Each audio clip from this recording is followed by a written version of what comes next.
My name is Terrace Martin, and I'm from Los Angeles, California. I got started playing music just because my parents play music, and I've always been around music. My family's a musical family. I grew up in South Central LA where music was a very prominent thing coming out the households, through the cars, whether they was working 9 to 5s, whether they was gang banging, whether they was dope dealing, whether they was preaching, whether they was doing whatever.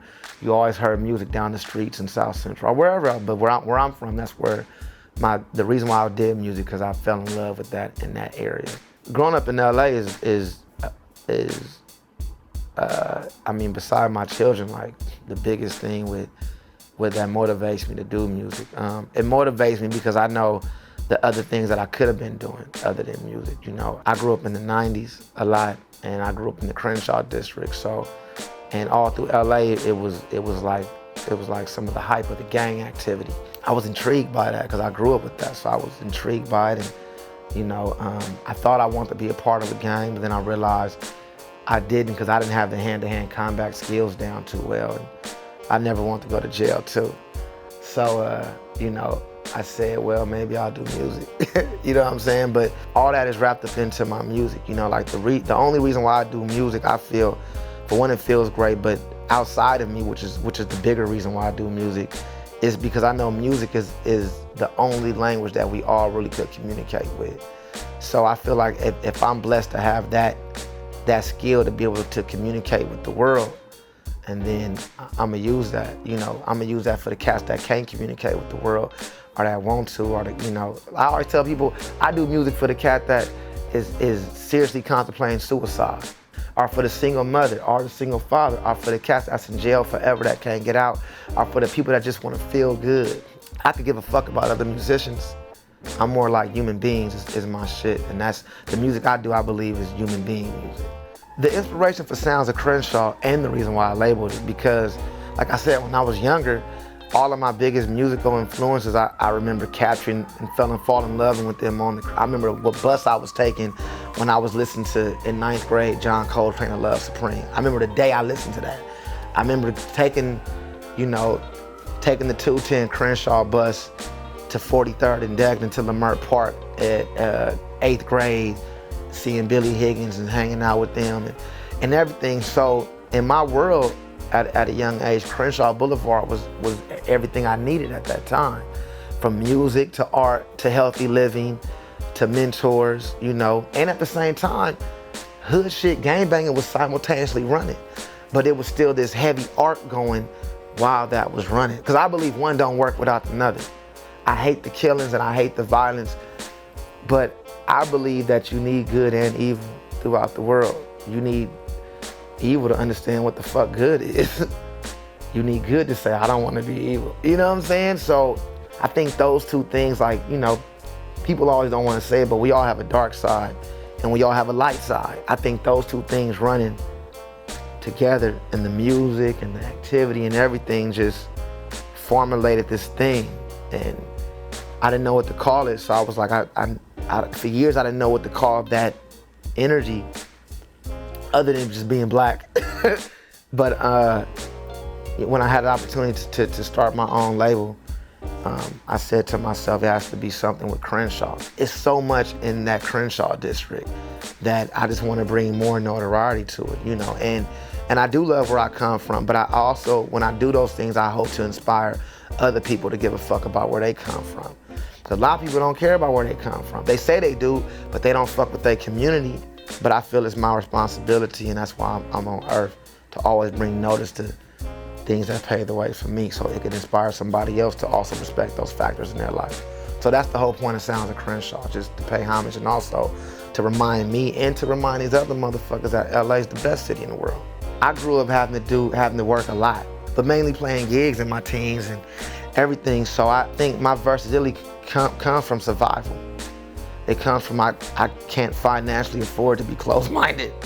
I have to love everything to make a few $100s at the end of the week. I mean, I always had to just find my niche and figure it out and play it. And I always want to play different kind of music with different bands and different people. I never want to play the same thing twice.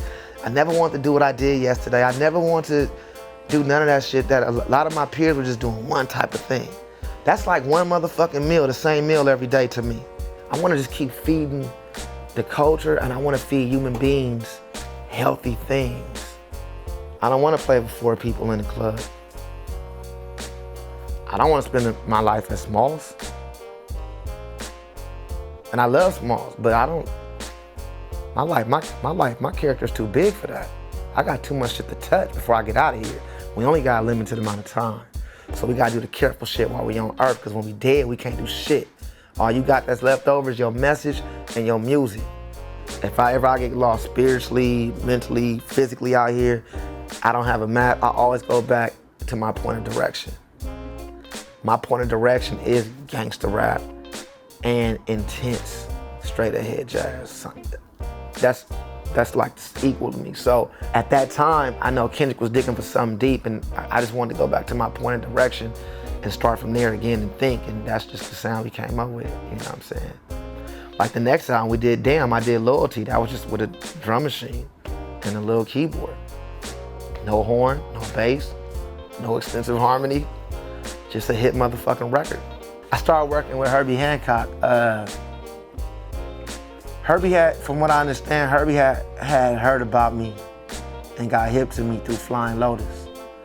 Flying Lotus had been telling him about the Kendrick Lamar record and the cast that was doing it. So Herbie took a listen to it and put together, me and Robert was best friends, and asked Robert to get in touch with me, Robert Glasper. Robert called me one day from Korea, said, Herbie Hancock looking for you. I said, shut the fuck up. Click. Like, you lying motherfucker. But when he did that, you know, he gave me, Herbie sent me an email. And I was like, oh, fuck. And then I end up going to the studio session, Capitol, and I met him and Wayne the same day. And after that, I was at his house every day for like a couple of years. Literally about 5 days a week at his house for like 2 years straight. Talking every day, just trying to, I'm producing his album. But also I'm just learning so much from him. He's one of the guys, like as a kid, I prayed to work with Snoop Dogg, Dr. Dre, and Herbie Hancock. I prayed. So when I was allowed to meet him, I just made sure I followed through with everything. That's why I have such a tight relationship with, I followed through. And I have the highest respect for her because he never looked in the rear view. He always kept me forward. And I love him. He's like a huge mentor, a dear friend, and he's just Herbie Hancock. I mean, shit, you know? It all goes back to your foundation and why you're doing everything in your life. It goes back to the person you are. If I'm on that stage, insecure, why am I doing this? Am I doing this to feel like I'm the man, or am I spreading the message? Because if my intentions are really what I say, I won't feel a certain way. I'll give what I have to give in my message, my expression, and I'll leave it alone. I feel like we're all on that stage trying to give a message now. Because that's the level of playing. It's like, to me, it's beyond the notes with this group, or with Herbie, it's beyond the notes. It's not what are you playing, it's how you saying it. So it's about getting that. Let's play life. Fuck music, let's play life. What does insecurity sound like? What does fear sound like? What does courage sound like? Does courage sound like do, do, do, do, do, do, do, do? You know what I'm saying? Or does courage sound like da do ba bang? That sounds like courage. Wayne, and a bang. That Wayne sounds like courage to me, you know. But yeah, that's the vibe. I've been using Korg since the beginning of me, you know. My first Korg keyboard back when I was a kid, my mom bought me a used M1. And then years later, the late 90s, working with Snoop a lot, we always used the Triton. I always bought them. I always bought tons of Korg keyboards, like no hesitation. Korg got a new one, let's go get it.